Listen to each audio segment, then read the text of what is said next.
Hello, and thank you for joining us for the University of St. Francis Lecture Series, a virtual program of the Allen County Public Library. Today's program is COVID-19, a once-in-a-century pandemic. My name is Mark Eber. I'm the Assistant Manager of the Aboit Branch, and I am the host for today's program. This program is being recorded. In order to improve the quality of everyone's listening experience, your microphones have been muted. If you have a question or comment, please use the chat function at the bottom of the screen. We will also use chat to facilitate a question and answer session at the end of the program. The purpose of this program is to present topics of interest and research information to the residents of Allen County and to provide a platform for the University of St. Francis faculty members to share their passion for their subjects with the library's patrons. To that end, I'd like to introduce you to Dr. Michael Bechill, Associate Professor of Biology at the University of St. Francis here in Fort Wayne. He has a PhD in medical microbiology and immunology and specializes in host pathogen interaction and airborne infectious diseases. Would you please welcome Dr. Bechill? Thank you so much, Mark. I very much appreciate that introduction. And I wanted to just start off this evening by saying thank you very much for tuning in. It's been quite a challenging year, and we've had to endure a lot as society and as families and individuals over the last year. And so for you to take the time to come to this lecture, I very much appreciate you watching it. And whether you're watching it live or watching the recording, thank you so much for your time. I also would like to thank the Allen County Public Library, Mark Huber, as well as the University of St. Francis for allowing me to give this presentation today. To start off, I would like to give you guys a disclaimer statement. And so with this disclaimer, I just want to say that the ideas that I'm about to present in this presentation are of my own, and they do not reflect the thoughts or the ideas of the Allen County Public Library or the University of St. Francis. I also would like to state that I am not a medical professional, I am not a provider, and I'm not providing medical advice. And finally, I'd like to mention that this presentation is not political in any way, shape, or form. One of the sad things of this pandemic has been the politicization of a viral pandemic. So thank you so much for tuning in today. A little bit about me. The reason I'm maybe standing in front of you today, I grew up in a small town in Northwest Ohio, Wauseon, Ohio, and I actually attended the University of St. Francis as an undergraduate from 2004 to 2008, after which time, as Mark mentioned, I did research in airborne infectious disease and biological weapons and studied in a CDC-certified BSL-3 lab for about 5 years. After that, I had the opportunity to do research on antibiotic-resistant infections and how those cause sepsis, and then how could we stimulate the human immune system to try to prevent people from having complications of those infections. After which time I had a wonderful opportunity to actually return to the University of St. Francis, which I did in 2014. Since which time I have been teaching the microbiology, virology, and several anatomy and physiology courses. So that's a little bit of why I may be standing in front of you today. Coming up with today's lecture was a bit of a challenge. We've been living in a pandemic now for over a year, and so I thought to myself, what could I possibly tell you that you haven't already heard? What is something you haven't maybe heard in the news constantly over the last year? What's possibly a new angle? Everyone's suffering from a little bit of pandemic fatigue. And so the three areas that I want to touch on today is discussing pandemics and the history of pandemics in human history, then maybe discussing how viruses have played a role in those pandemics, both historically and now, and then how specifically with our current COVID infections that are ravishing our area, how could the vaccination campaign that's underway kind of alleviate those problems as we move forward? So to start off with today's lecture, I'd like to kind of discuss the impact of the pandemics on human history. And the reason I wanted to start with this today is that a term that I keep hearing used over and over again is unprecedented. You always hear this pandemic referred to as an unprecedented event in human history. We've never had something like this occur before. And that, along with the other words that you can see in the word cloud, are kind of what we've been hearing.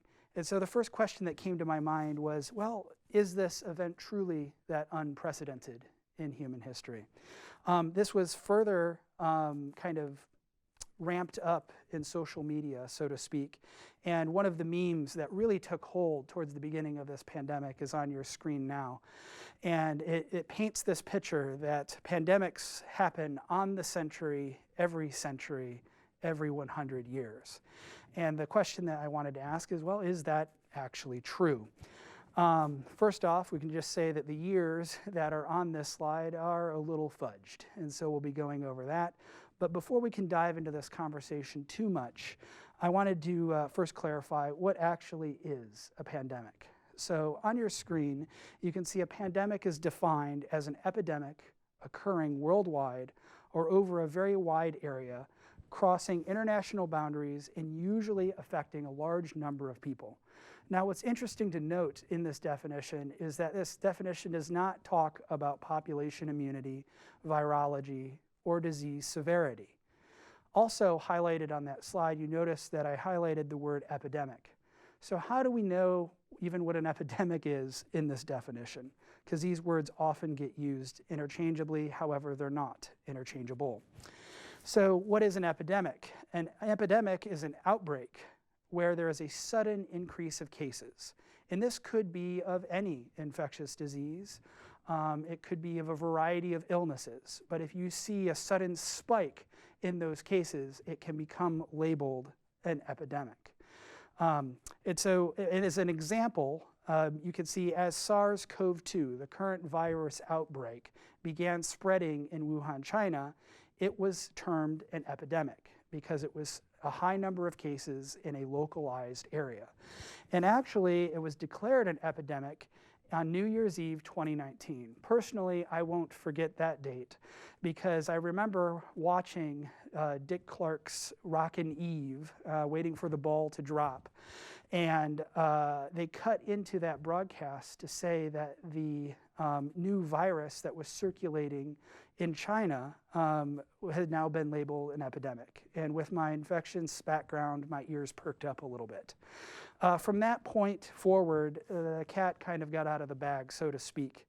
And as the virus began to spread over several countries and then affected many people, that label was then changed to be a pandemic. And that label of a pandemic happened on March 11th, 2020. So just a little over a year ago is when we officially have crossed over into this pandemic territory. So where I wanted to start today is, do these pandemics only happen on the century, every century? And so here's an interesting slide that I found from an online open source infographics company that I think paints a wonderful picture. What you can see here are several colorful balls over time. And this, on the side, you won't be able to probably read all the years, but this is human history going back around 2,000 years. And what you'll notice is that there are several different pandemics labeled here. So this big purple one towards the back is representing the bubonic plague, also called Black Death. And that happened in the 1500s. And then as we move, or in the 1300s, I'm sorry. Then as we move forward, you could see smallpox. That pandemic really took hold in the year around 1520. Then as we move towards the foreground, you can see further pandemics, the 17th century Great Plagues, the 18th century Great Plagues.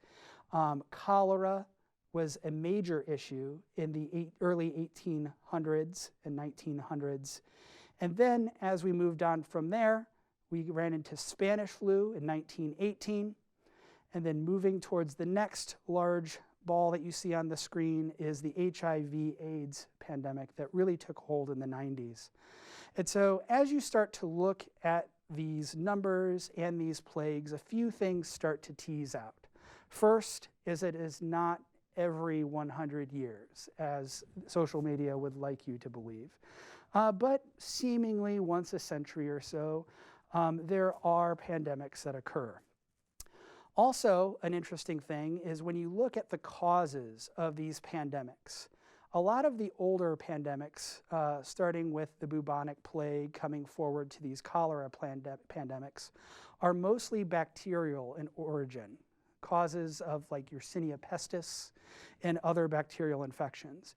And we notice, starting around the early 1900s, that those infections, those bacterial infections, switch over to become more viral infections. So starting around with Spanish flu, the majority of these pandemics are all viral in nature.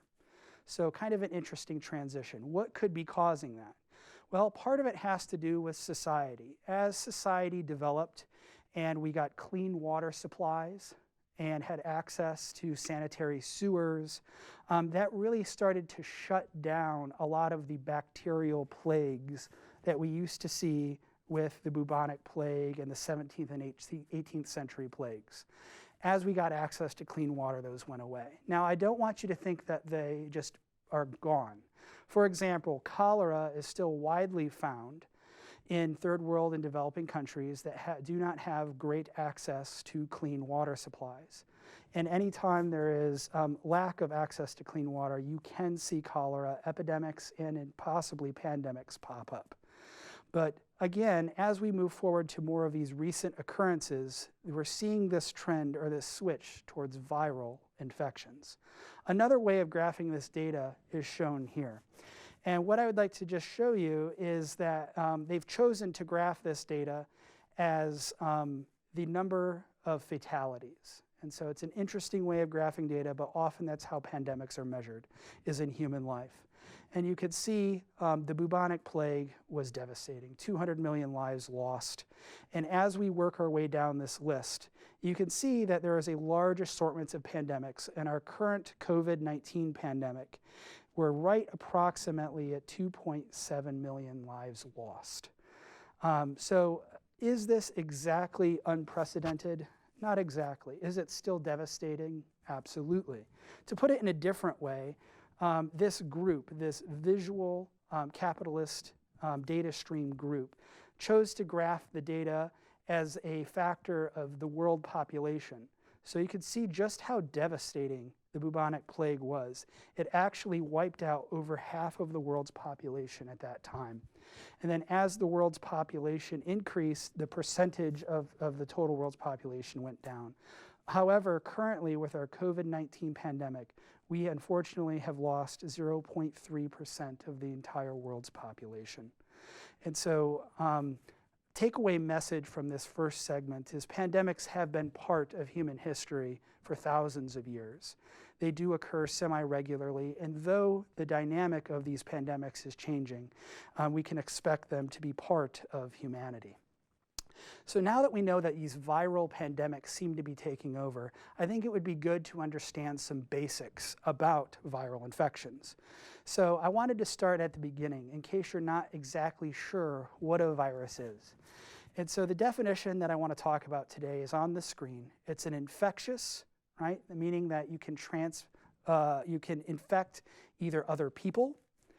Sometimes infections go from people to animals. Sometimes infections can go from animals to people.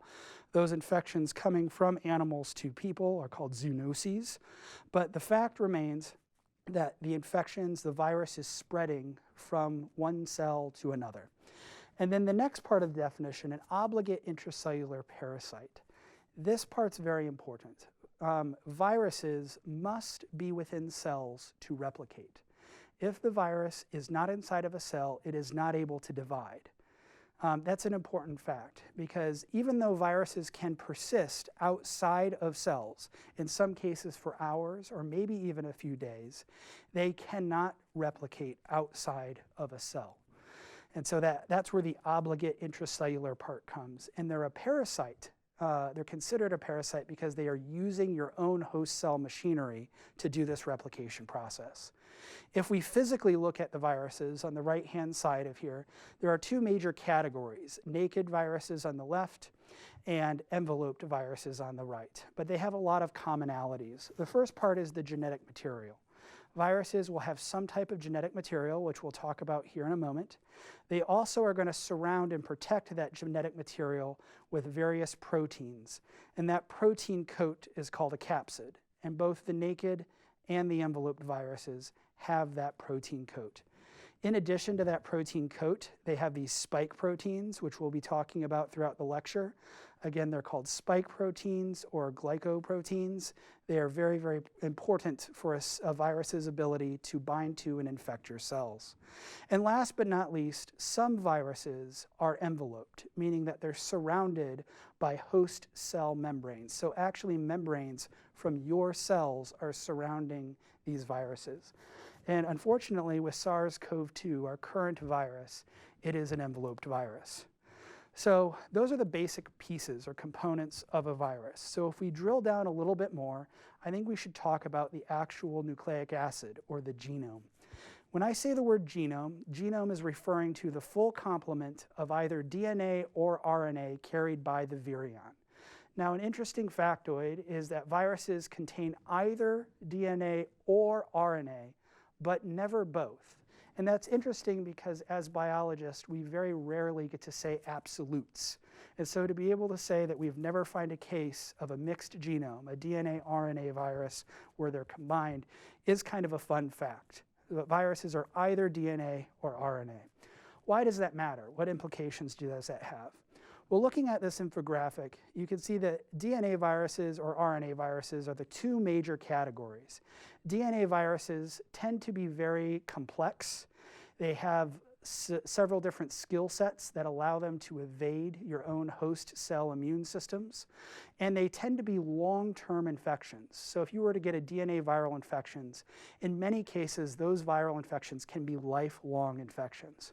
Your RNA virus infections here on the bottom are a different category. RNA virus infections tend to be much faster. They act incredibly quickly. These are the viruses where you wake up in the morning and you feel perfectly fine.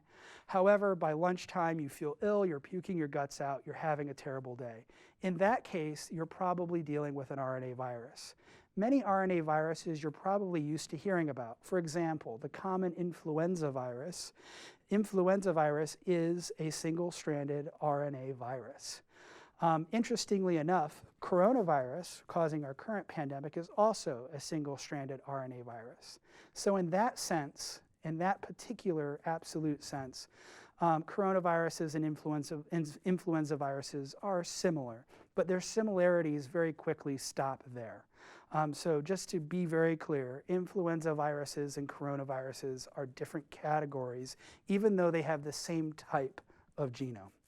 Now, why does this matter? Why are we spending time talking about DNA or RNA? And it revolves around what is the virus doing once you're infected? What is it doing inside of the cell? And viruses follow what is called the central dogma of biology.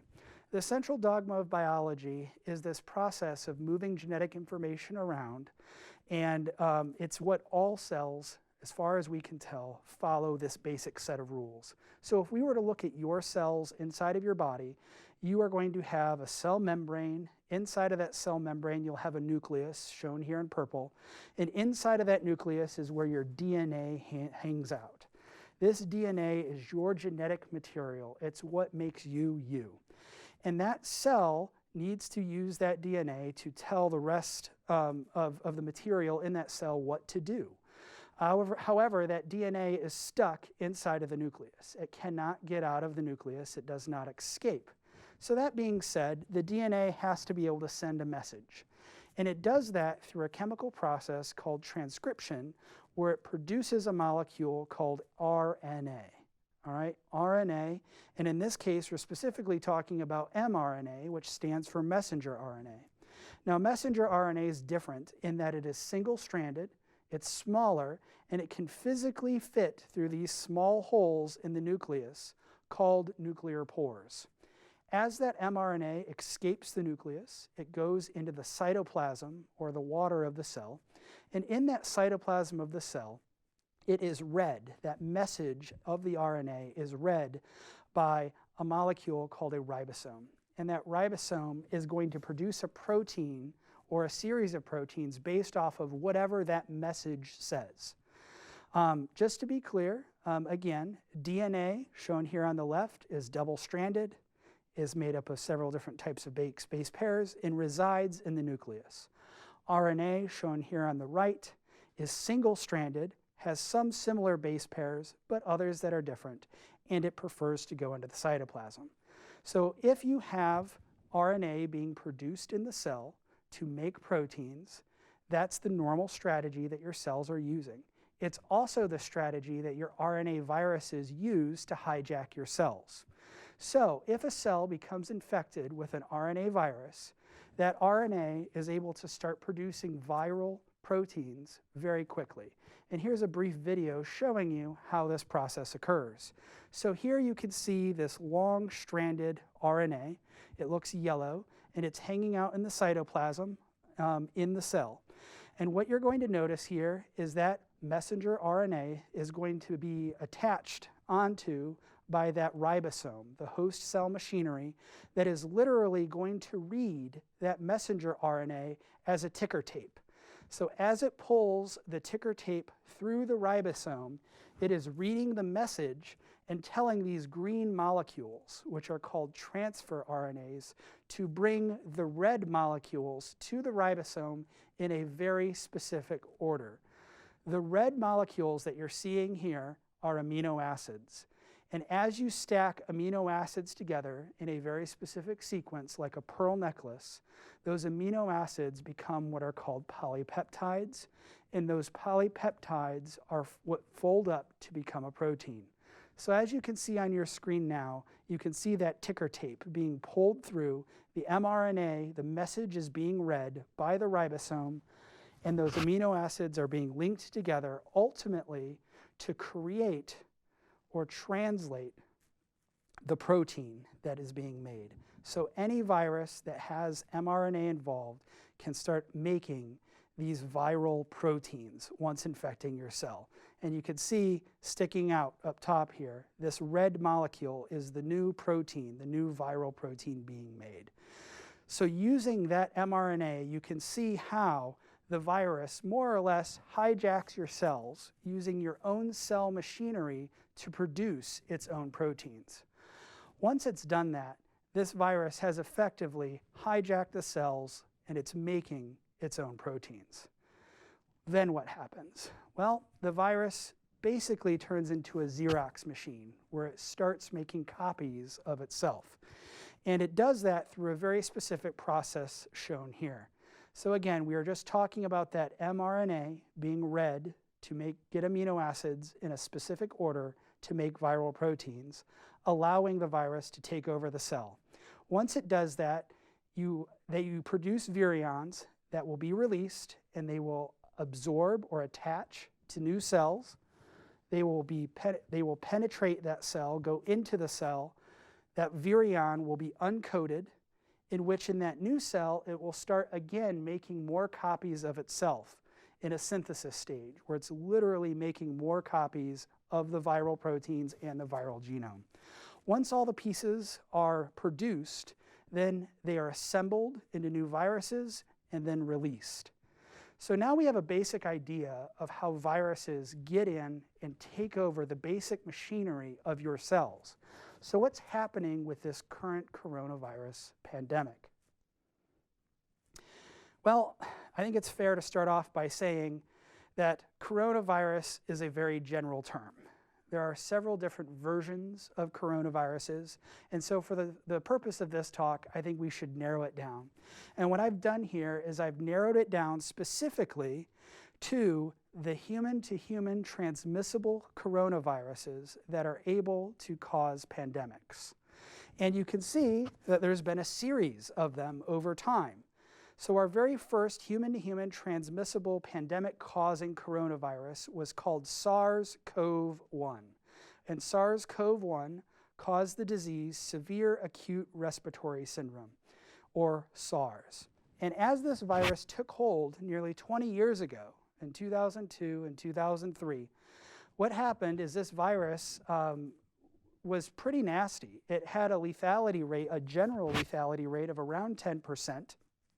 And when it infected these countries in Southeast Asia, such as South Korea, Taiwan, Singapore. They had to come up with very aggressive strategies to try to contain the SARS virus. Ultimately, they were able to do that, but this virus was very lethal. Again, the overall lethality rate was above 10%. When you look at the elderly populations affected in SARS, the lethality rate was well over 60, 70, and in some cases, in some regions, over 80%. Luckily, these countries were able to get a hold of this pandemic quickly, and that and other factors caused it more or less to fizzle out by 2003. We dodged a bullet. After that, we had another outbreak of a coronavirus, human-to-human transmissible pandemic-causing coronavirus, called MERS-CoV. MERS-CoV causes the disease Middle East Respiratory Syndrome, or MERS. And MERS was interesting because it presented in the Middle East, and it wasn't nearly that infectious. So it didn't spread as good as our current pandemic does, but it was very deadly. The lethality rate of MERS was over 37%. So we had to take immediate action. And again, those Middle Eastern countries and some Southeast Asian countries had to be very aggressive at going at this virus. Again, after a couple of years, that virus, we got control over it. Which brings us now to our current virus. SARS-CoV-2 is the name of the virus that is causing our current pandemic. All right, this is an area that gets misspoken about several times. COVID-19 is not the virus. SARS-CoV-2 is the virus. COVID-19 is the disease that the virus causes. So that distinction is important. COVID-19 literally stands for coronavirus disease, and 19 is because that's the year that it really took off. And so we want to focus the rest of this talk specifically on SARS-CoV-2. Now, luckily, when this pandemic took off in Wuhan, China, early in the infection, we kind of hit the jackpot. One of the scientists in China actually published online, free to access, the full sequence of our current coronavirus pandemic. Here it is. So when we look at SARS-CoV-2, it's about 30,000 base pairs long. So that mRNA strain that we looked at earlier, imagine it having 30,000 little base pairs here. And when they published that sequence, what it allowed scientists around the world to do is to very, very quickly start comparing this new coronavirus to previous versions of the coronavirus, and also ascertain the structures of different parts of this infection. One very important part that we're going to spend a lot of time talking about is that spike protein that I showed you on the previous slide. And this is kind of a neat story. As the scientists have kind of mulled over this data over the last year, we have gotten very good at literally breaking down what is this virus doing inside of your cells and inside of your tissues. And a cool story about this was, how did we actually get the structure of the spike protein? What happened was, after the scientists in China published the sequence, there were scientists in the United States that are experts at coming up with structural components of proteins. However, during the pandemic, the head of the lab, so the PI, the head researcher of the lab, actually got stuck and isolated in Europe. And the rest of his lab was in America. And so they thought that they were kind of dead in the water. But using technology, online, things like online social media and streaming, they used it to their advantage. And what this lab did is that the individual that was stuck in Europe would work during the day in Europe, and the rest of his lab would work during the day in America, and it basically created a 24-hour cycle where they worked literally every day for an entire month straight and came up with the physical structure of the spike protein of SARS-CoV-2. And what's so special about that is they were immediately able to recognize the area, the specific spot, and this is a zoomed in area of the specific spot, where the spike protein of the coronavirus is interacting with our own host cells. It interacts with a cell, a receptor called ACE2. And this ACE2 receptor is found very predominantly in our respiratory tract as well as in our GI tract, which is why this is a respiratory infection. And so what I hope you take away from this slide is that by knowing the genetics and the specifics of this pandemic, we are able to ascertain exactly how this virus is taking advantage of our cells, and it also gives us very special and directed points that we can start to attack with therapeutics. Now, there's another problem that we're dealing with. We know that the spike protein binds to the ACE2 receptor, but we're also dealing with something in the news that you've probably heard about: mutations. Viruses mutate whenever they replicate. So, for example, we talked about influenza earlier in this discussion. Influenza viruses mutate very, very, very rapidly.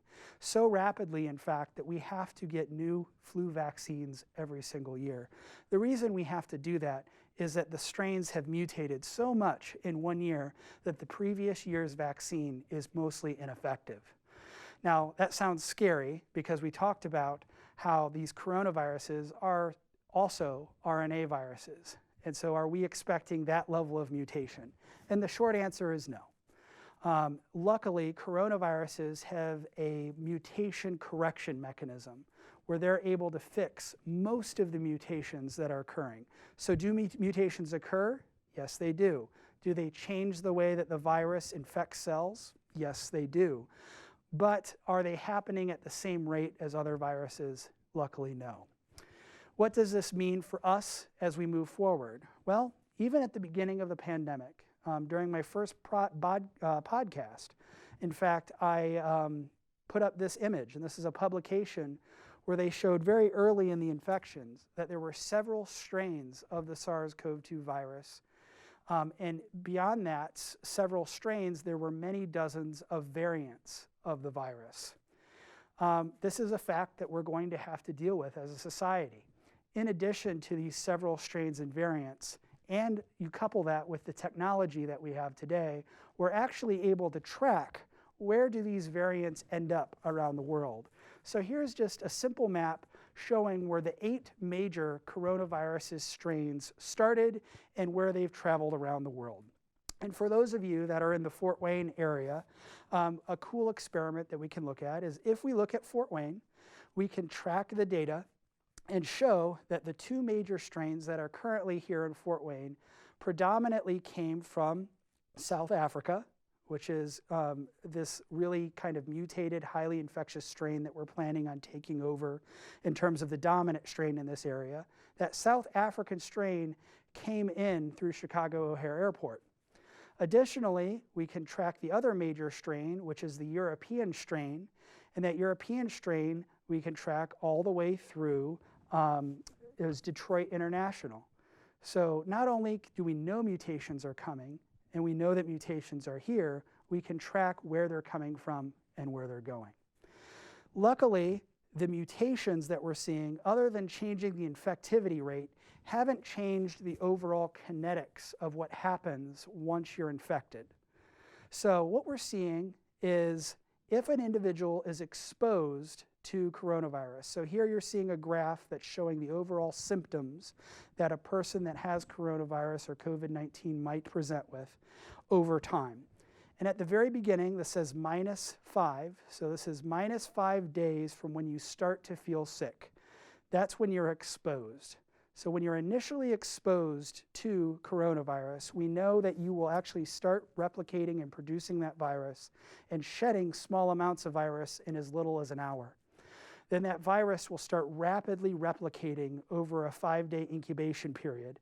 And after that 5-day incubation period, this is where you start to show symptoms.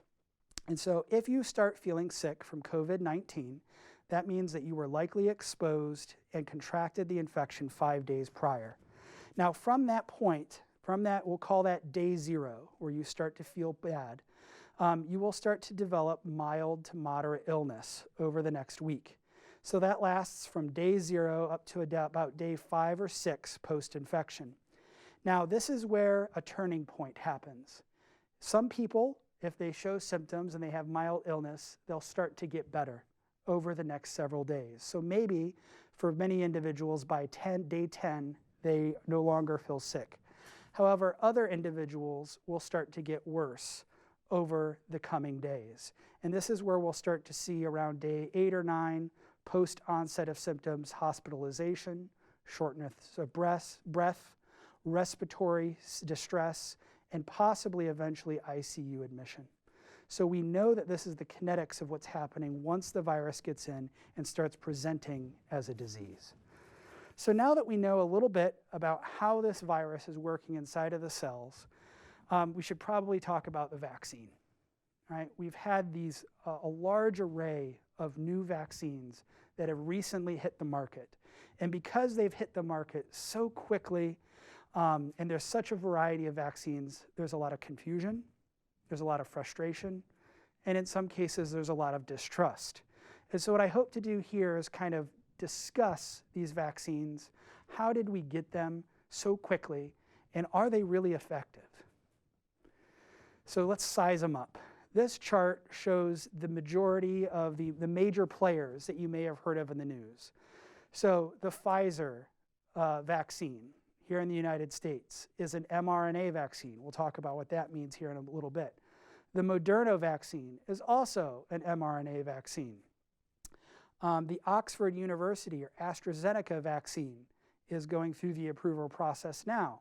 It's more of a traditional vaccine using a viral vector to stimulate your immune system. And then the brand new Johnson & Johnson vaccine uses actually a cold virus to stimulate your immune system to produce the spike protein. And so each one of these vaccines are a little bit different, and for that we should kind of maybe talk about it. But I think the first issue that people are maybe the most skeptical or maybe even curious about is the timeline. Normally, when we develop vaccines, the runway is long. It takes typically 5 to 10 years to go from I want to create a vaccine to injecting your first patient. It takes a long time. It takes a lot of money, typically somewhere in the ballpark of $1 billion.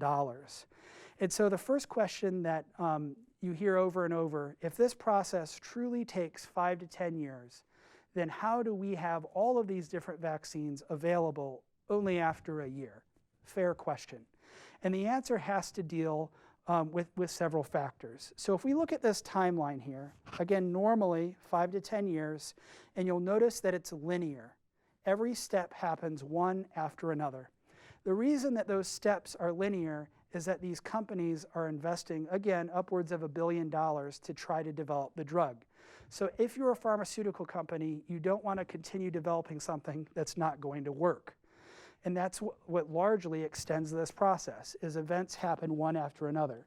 With the current virus production, however, we decided to throw everything in the kitchen sink after it.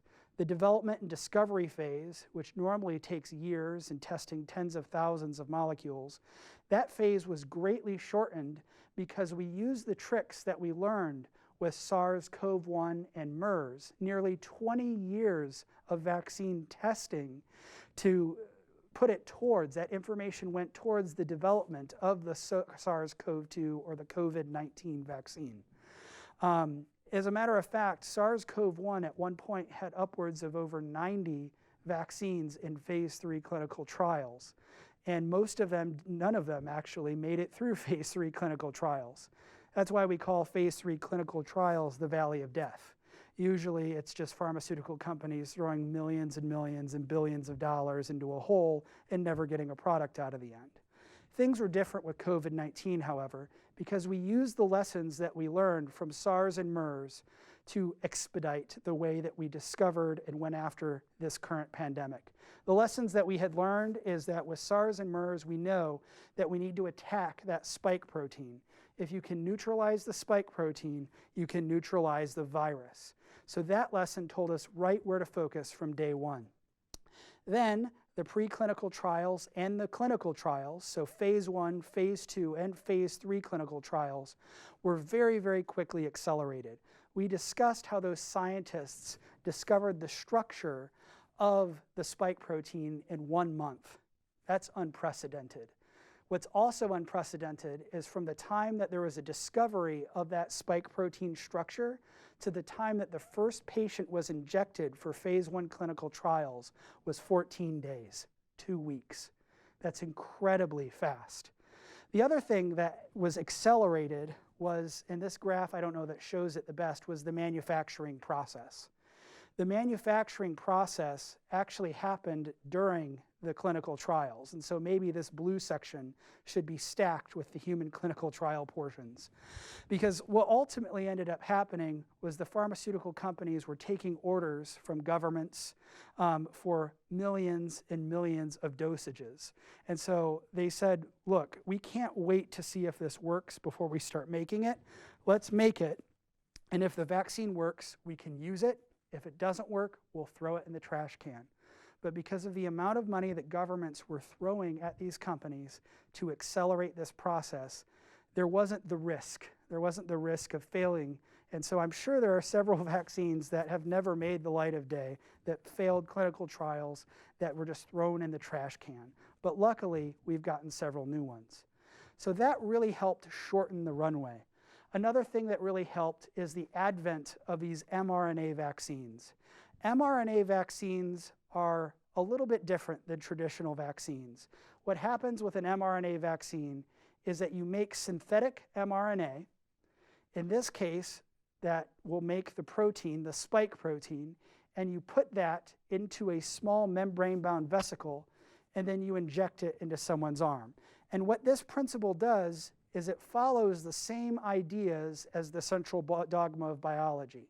If I can take my cells and teach them by injecting mRNA directly into the cells, if I could teach this cell how to make spike proteins, I can warn the immune system that this virus is coming and this is what the spike protein looks like, so you can start producing antibodies.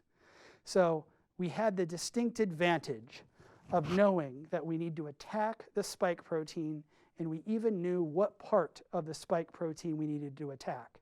That allowed vaccine developers to go up to the genetic sequence up here and say, we are going to look at this section of mRNA as the focus section for the clinical trials.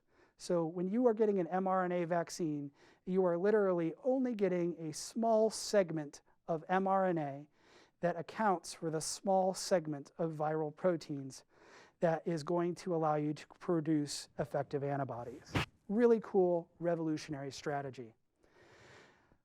That's one piece. The other piece that we have to deal with in society in the development of these new vaccines is, what vaccine do you trust? And this is actually a really neat story that was put together by a company called Vox. They do great little short video clips. I'll post it online on my YouTube channel for you guys to watch. But I took some screenshots so you guys could get at least the story. There's a lot of options, right? You have Pfizer, Moderna, Johnson & Johnson. Russia has the Sputnik vaccine. You have Novavax. You have the Oxford AstraZeneca vaccine from the UK. Which one should you take? Which one's the best? And this is where things can get a little confusing. For example, in the media, some of you might remember this news conference. So this is a news conference with the mayor of Detroit, and the government was going to send Detroit 6,000 dosages of the new Johnson & Johnson vaccine. And the mayor of Detroit refused it. He said, no, I don't want the Johnson & Johnson vaccine because it's not the best, and I only want the best for my citizens. Well, what was this mayor referring to when he said the best? Likely, he was looking at the efficacy rate of vaccines. So this graph here shows you the efficacy rates of the various vaccines that are currently being distributed. So you have the Pfizer vaccine, which we know is 95% effective in its clinical trials. The Moderna vaccine was 94% effective in clinical trials, which, by the way, these numbers are amazing. Normally, for a vaccine to be considered good, if you can get above 50%, you're having a good day. So these numbers, these 95, 94% numbers are absolutely amazing. So when the 66% efficacy rates came out for Johnson & Johnson, That's why that mayor had become skeptical. I don't want that. I want the 95% of efficacy. So the question we should ask is, how are these numbers actually calculated? So when you do a vaccine trial and you go through phase 1, 2, and 3 clinical trials, after that phase 3 clinical trial, you have literally tested tens of thousands of individuals. And to test those tens of thousands of individuals, what you do is you take a population and you split them into 2 buckets. And those 2 buckets are the placebo group that get injected with saline or water, not the vaccine. And then you have the vaccine group, the group that gets injected with your experimental vaccine. After those 2 groups have had their injection, they're allowed to go back out into the world, into society like normal, and they mingle around, just like they normally would, social distancing and masks and all that included. Now, these individuals are tracked by the pharmaceutical companies to see who gets sick, who gets COVID, who doesn't get COVID, are there side effects, does anyone die? All of those numbers are very aggressively tracked. And for example, during the Pfizer trial, phase 3 clinical trial included 43,000 participants.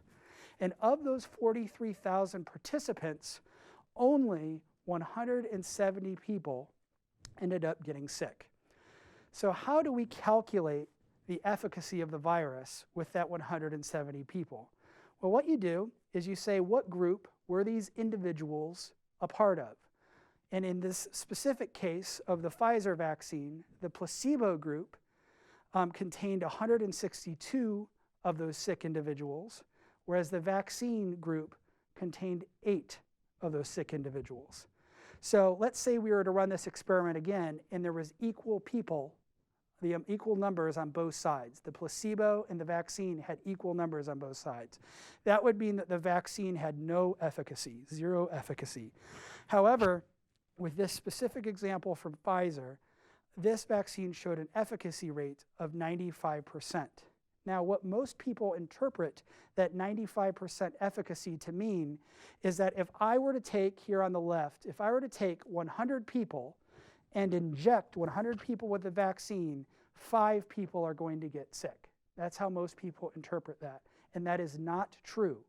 What a 95% efficacy rate means is that if you took 2 people, one person that has the vaccine and another person that does not have the vaccine, and both individuals were exposed to SARS-CoV-2 virus, that means that the vaccinated individual would be 95% less likely to get sick.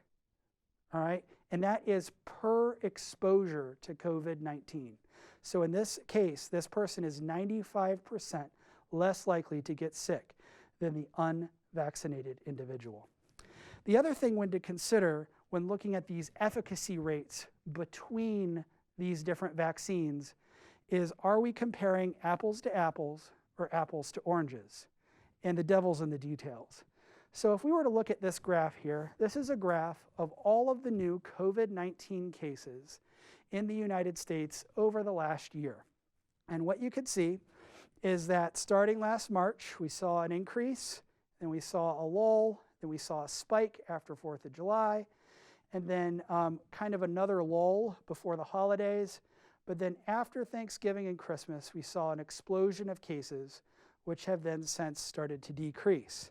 What's interesting is if we look at when these different vaccines did their clinical trials in the United States, both Moderna and Pfizer did their clinical trials in the late summer, early fall, when there was a small amount of new cases, relatively speaking. So the opportunity for these individuals to actually be exposed to COVID was significantly lower when compared to Johnson & Johnson. Johnson & Johnson's clinical trials actually occurred over the winter months when we had this large spike. And so the opportunity for those Johnson & Johnson individuals to be infected was significantly higher. This is what I mean by an apples to oranges comparison. Also, the Moderna and Pfizer vaccine studies took place in the United States. Johnson & Johnson not only tested in the United States, as shown here, but they also tested internationally in countries like South Africa and in Brazil. And what you'll notice in South Africa and Brazil, not only did they have cases, but they had the variants, these other strains. And we already know that this South African variant is approximately 50 to 70%, that number's a little squishy, more infectious than the main strain that we've been dealing with in the United States. So when the Johnson & Johnson vaccine says that they have an efficacy rate, 67% of those cases were of that variant in South Africa. So in reality, each vaccine has a nuance to it in terms of when was the clinical trial performed and where was the clinical trial performed. But at the end of the day, with any vaccination campaign, there is this kind of scale or achievement that you're trying to get. In an absolutely perfect scenario, a vaccine would result in nobody being infected. All right? If you had to compromise a little bit, you'd say, all right, it's all right if people are infected, but I don't want them to be symptomatic. All right? If it was a little worse, you might say, okay, I'll settle for moderate symptoms. Maybe I don't feel good, maybe I get a mild fever, but I'm otherwise okay. All right, these are dream scenarios. This is, it doesn't happen very often. In reality, when we're dealing with an international pandemic, we're trying to prevent things like death. Can we stop people from dying? Can we stop people from being hospitalized? And can we alleviate those most severe symptoms? And so if we focus on this right-hand side, and we compare all of the vaccines that are currently being distributed across the globe today, there's a striking piece of data I want you to see. Regardless of the vaccine being used, every single one of these vaccines had 100% efficacy against death and against hospitalization. So that means regardless of the vaccination type, if these people were vaccinated, they were not hospitalized, and they did not die. So when you ask yourself the question, what vaccine should I get? Or you ask the question, which vaccine will keep me out of the hospital? The answer is the vaccine that will help me end the pandemic. And the answer to that is all of them. All of our current data is showing that any of these vaccinations are going to help get us through and get us over the edge. And so ultimately, what's the goal? What's the goal of this vaccination campaign? And something that I just unfortunately don't have enough time to go into today is this concept of herd immunity. But this is where we want to get. We want to get to the point where enough people have been vaccinated that this virus can no longer spread throughout a population. What that means is if enough people are vaccinated or enough people were to get the actual infection and get sick, if that percentage gets high enough, we will enjoy the benefits of what is called herd immunity, where we will be protected as a global society. And that number, that percentage that we need to get to varies from virus to virus, but we enjoy herd immunity for many infections, things like measles, mumps, rubella. These infections that used to be rampant across the United States and the world, polio, smallpox, have now been greatly diminished, and in the last case of smallpox, eradicated because of vaccination campaigns, and we're enjoying herd immunity. So let's look at the numbers. I pulled these up this morning, and in Indiana, as of 5 o'clock this morning, there were 970,000 fully vaccinated people. All right, so then I started asking myself, okay, that's 970,000 people that are fully vaccinated, both doses. If they need both doses, everything looks good. Let's also, just for fun, this is just for argument's sake, let's also include the people that have already been reported or tested positive for being infected, right? Because you do get some protection for a small period of time, perhaps, if you've been naturally infected with the virus. And so let's just play a best case scenario game. If you combine the 970,000 people that have been fully vaccinated with the 679,079 individual positive test cases, and we added those together, that means that there have been 1.649240 people, quote unquote, protected here in Indiana. Indiana's total population is somewhere in the ballpark of 6,760,000 people. So if we do the math and we say 1.6 million people have been either vaccinated or have been infected, and there's 6.7 million people in Indiana, that gives us a protection rate of 24%. Now, in order for us to enjoy the benefits of herd immunity, knowing the properties of this virus, what we need to get to is 60%. So are we there yet? No. Are we on our way? Yes. And this is where that vaccination campaign could very, very quickly get us over the hump so we can enjoy each other's company, maybe some less masking and less social distancing. So overall, in today's lecture, I hope you have a better appreciation of the impacts that pandemics have had on us in terms of global human history. I hope you understand a little bit more about the basics of viral infection and some specifics about coronavirus in general. And then lastly, have a better appreciation, understanding, and just feel more informed about our current vaccination campaign.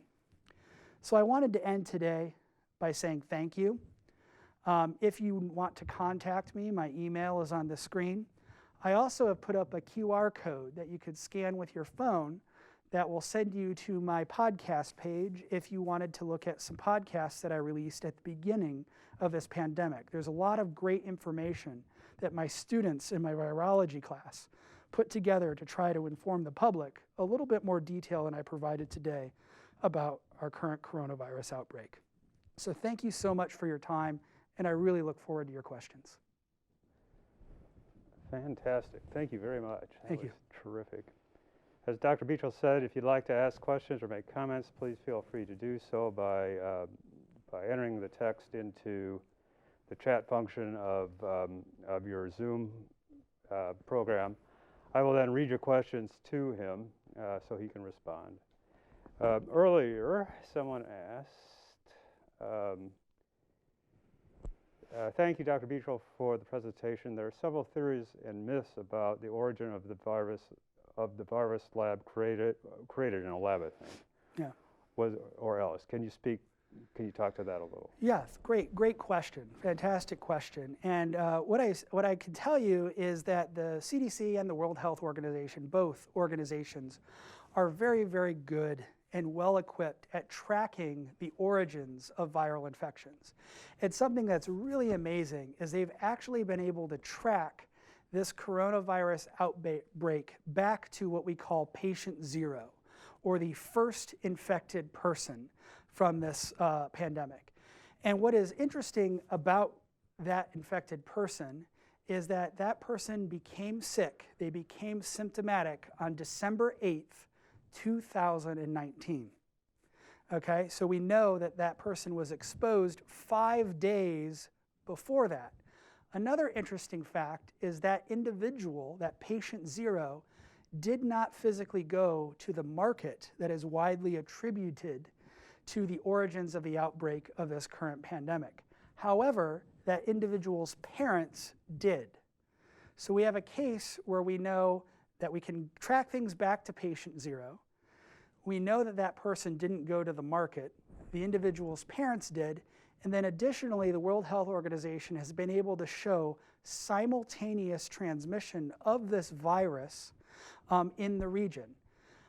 Additionally, with all of the genetic tools that we have, it's pretty easy to dissect out viruses or bacteria and tell if they've been genetically manipulated. Using evolution and other investigative techniques, you can tell if a virus or a bacteria has been tampered with, so to speak.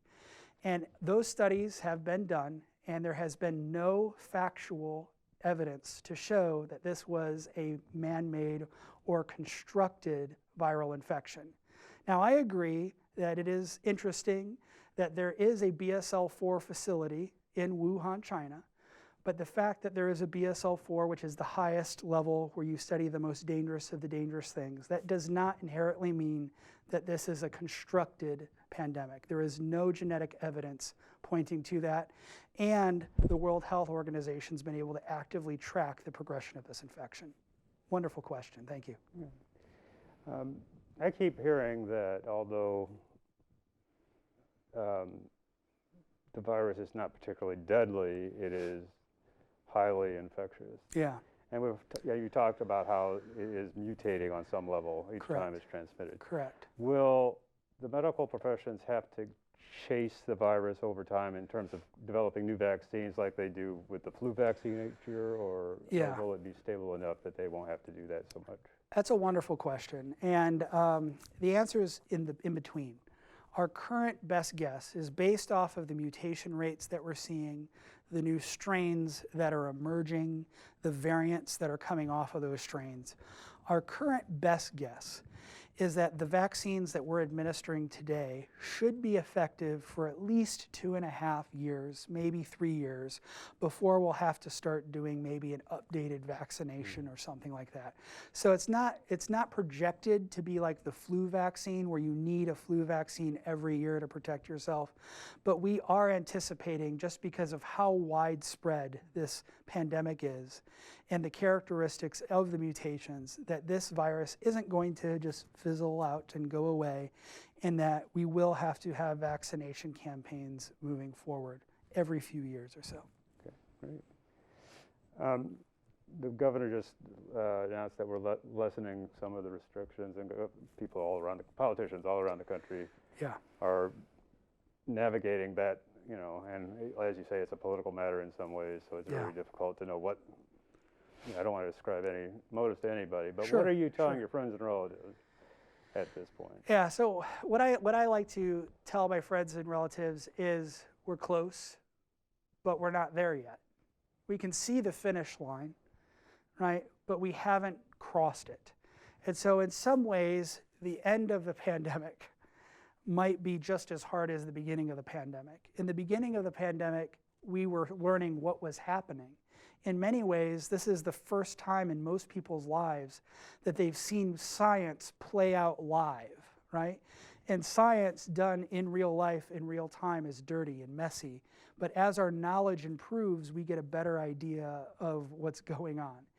And that's kind of where we are now. And after a year of rules changing, requirements changing, people are suffering very severe pandemic fatigue, emotional distress, financial distress.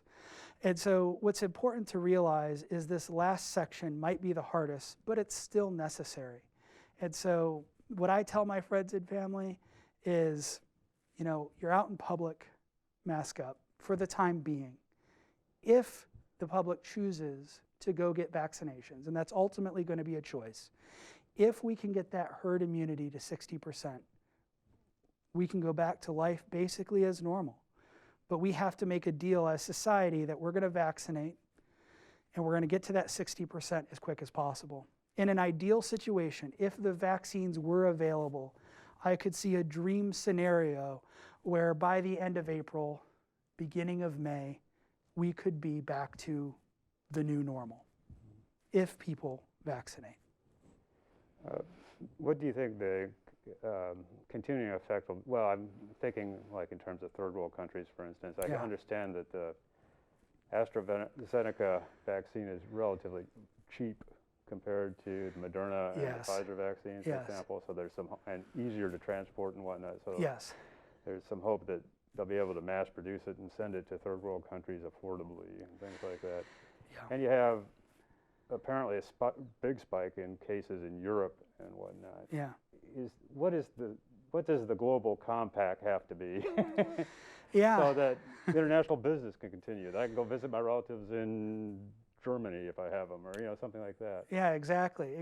And the socioeconomic, the monetary side of things is quite complex. We know from past vaccination campaigns that if you want third world countries and destitute areas to get vaccinated, the vaccine has to be cheap, typically $1 a dose, for third world countries to even have a shot.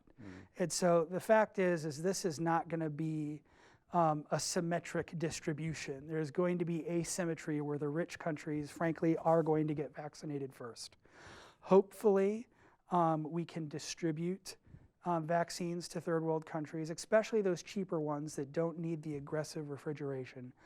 But it's going to take longer. It's going to take more time because, frankly, the money's not there. Globally, we are going to have to hit herd immunity. Coronavirus is going to stay around, and it is going to have an impact on our lives personally and professionally as long as we are under that herd immunity threshold. So the quicker that the world can find a way to get there, to work together as for the global good, the better that things will be for businesses. There's been several analyses that have been done on past pandemics, and it has shown that when we vaccinate aggressively, it's actually better for businesses because the society gets back to normal quicker. And so I'm not claiming to be a business expert, but the data has shown historically that if we vaccinate faster, business benefits. Take advantage of this moment. If anybody else has a comment or a question that I'd like to ask, I'm going to do a little reading, but I will cut back into you if you'd like to ask Dr. Bechill a question. As Dr. Bechill mentioned, if you'd like additional information about COVID-19, he is the host of the Just the Facts podcast dedicated to COVID-19, which is on his YouTube page. If you would like to see this lecture again or share it with others, it will be uploaded to the library's YouTube page in a few days. You can access our YouTube page by clicking on the YouTube icon at the bottom of the library homepage at www.acpl.info. From there, if you click on the Channels tab and then the Access Fort Wayne tab, and then the USF Lecture Series playlist, you will see not only Dr. Bechill's lecture, but all of the lectures in the series. By the time his is uploaded, there should be a total of 20 for you to choose from. Please join us for the next University of St. Francis virtual lecture, which will be in 2 weeks, in 2 weeks on Wednesday, April 7th at 6:30, when Dr. Matthew Hoff, Associate Professor of Kinesiology, will present Aging Doesn't Have to Be Painful. If you are interested in that program or any of our other upcoming virtual programs for adults, children, and teens, please visit the Allen County Public Library website, again at www.acpl.info. You will find a comprehensive listing of events under the Events tab located at the top of the page. Events do require you to register in advance, so please take note of that. If you have any follow-up questions or comments regarding the information shared today, or need additional resources of any sort, please contact or email us at ask@acpl.info. The staff there will forward your questions and comments to the appropriate personnel for follow-up. On behalf of Dr. Bechill and the staff here at Access Fort Wayne, thank you for attending today's lecture, and have a good evening.